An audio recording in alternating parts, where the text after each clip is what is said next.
Dito na tayo sa estiraha. So, may laman yung pool ngayon, no? Nilagyan ng tubig. Ang laki ng pool nila dito.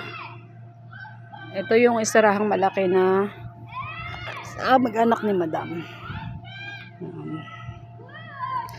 So, wala na pala yung mga Vietnam nakatulong.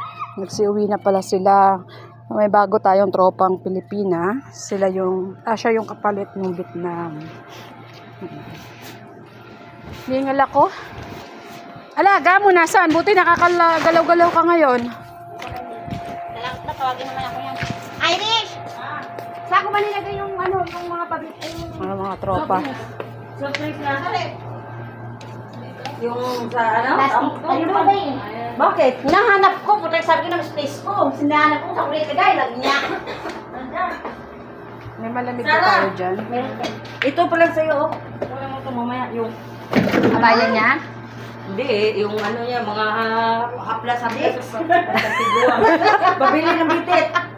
Baka nagpapili ng ka bitin? nagsabi sa akin. May isa ka po. Pinawalan ako ng doktor ng cutting ko sa kanang picasin. Hindi, bitit yung sa kanya. Pares malin yung katengkod, betet. Mas maano kasi yung bitit eh. Hindi, Sign of engine.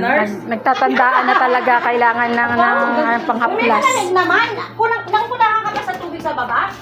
Ito pa lang narinig sa baba. Ilagay ko doon sa pagkain eh. Eh, ayan naman, parehas man din yung laki niyan.